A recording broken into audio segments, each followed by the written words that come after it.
Right, good afternoon. For those of you who haven't met me yet, and already been mentioned, my name's Jamie. I met Chris back at Canterbury University many years ago, where we lived together. Some of you will probably remember the Chris who I was introduced to, with his big black curly afro, not quite so cool motorbike, and weighing significantly more than he does today. Significantly more. A bit of that weight loss, I think, since then was this morning when he was standing at the front of the church. He was a little nervous, but he was waiting for his gorgeous Becky to arrive. And didn't she look fantastic?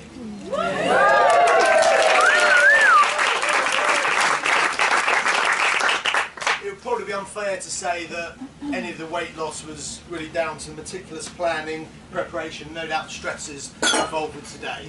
I think we can give all credit to Becky for that one. Let's hope I don't ruin it now. So I've got a few minutes to talk about Chris, and I thought back to our time at university, where we developed nicknames for our friends, and most of them were animal themed. I was known as the Panda, and there was obviously a very clear choice for Chris, and that was the Silverback Gorilla.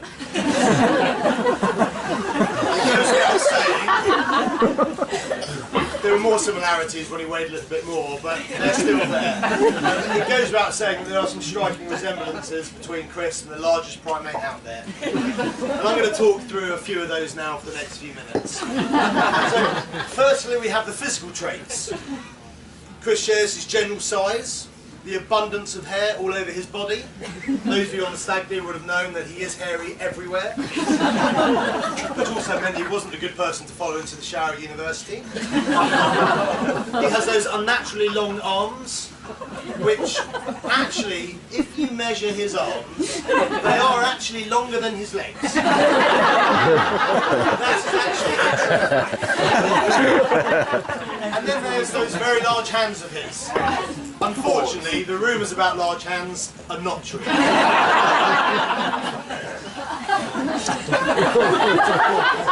He also shares many behavioural likenesses.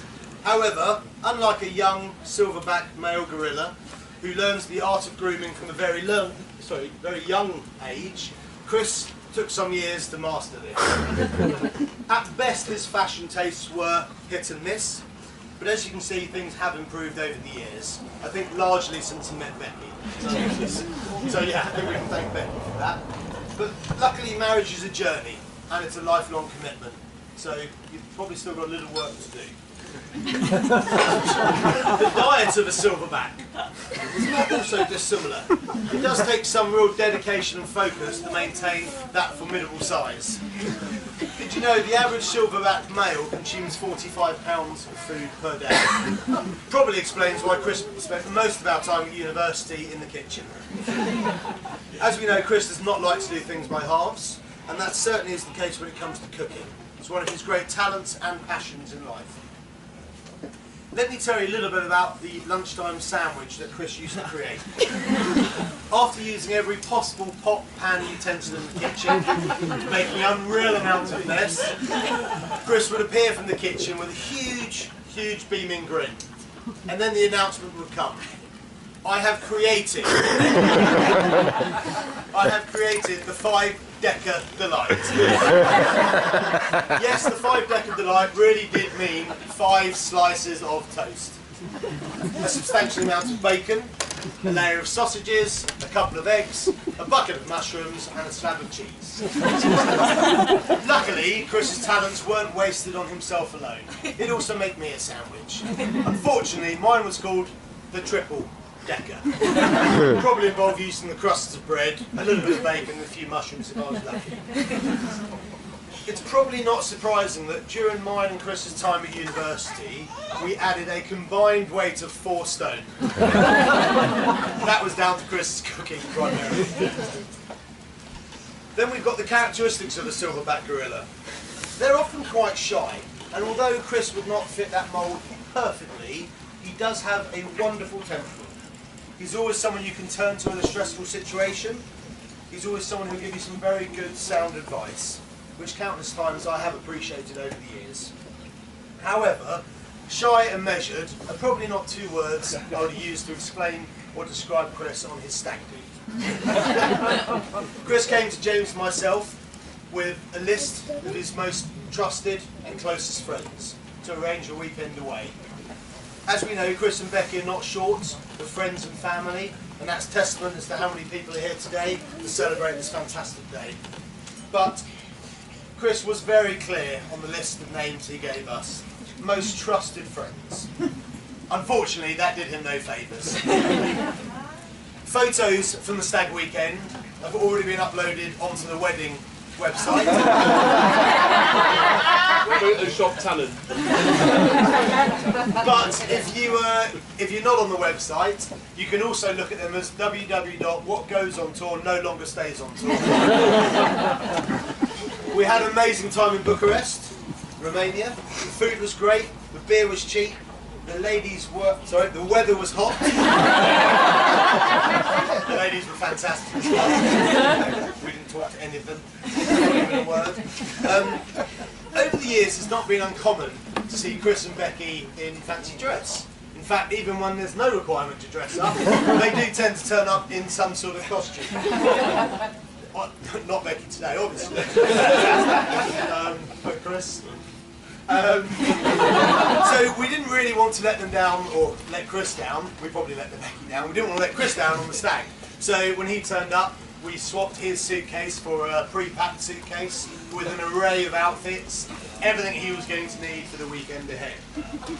Just to name a couple of those outfits, we had the all-in-one zebra swimming costume. Sorry, Becky, for not returning that. Probably want that one back. I don't want it back. No, it was tight fitting. Then we had his sexy air hostess outfit with suspenders, which drew quite a crowd at the airport.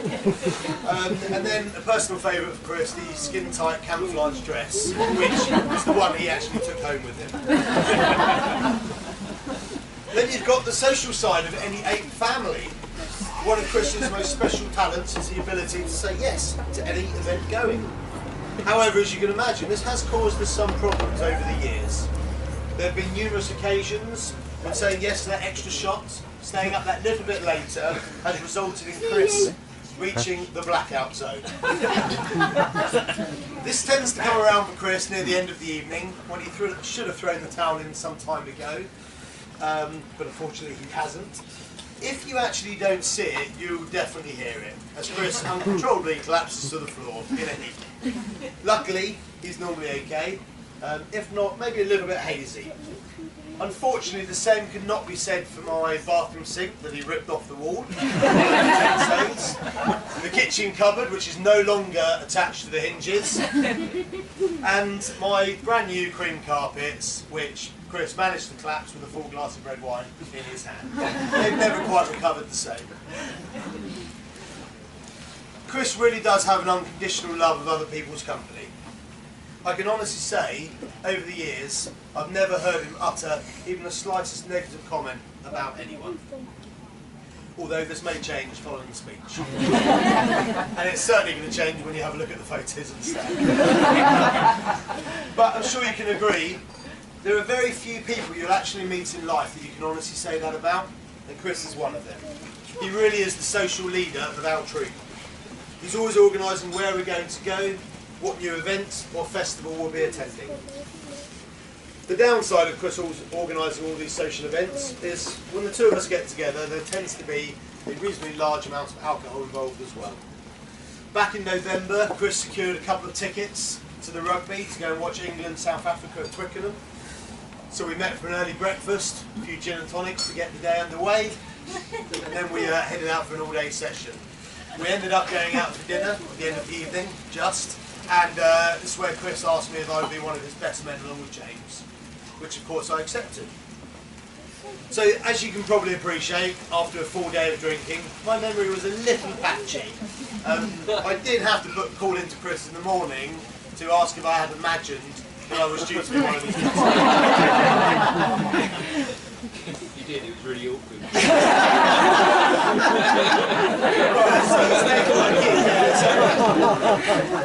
Still to this day, I'm not really sure if I should be standing here or whether Chris just thought it would be too awkward not to go along.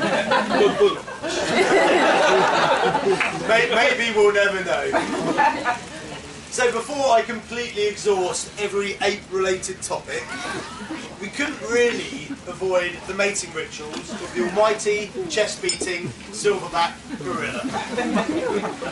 Under strict instructions not to talk about this topic too much, I'm just going to leave it there. If you are in the room next door to these guys tonight, I really do feel sorry for you.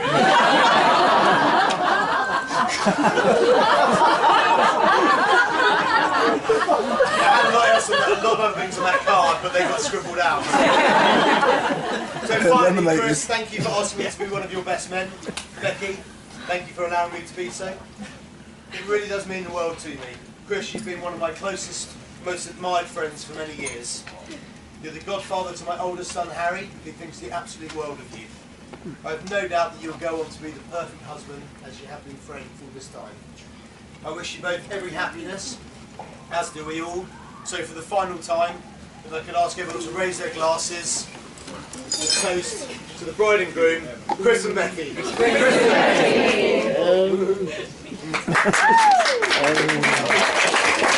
Becky.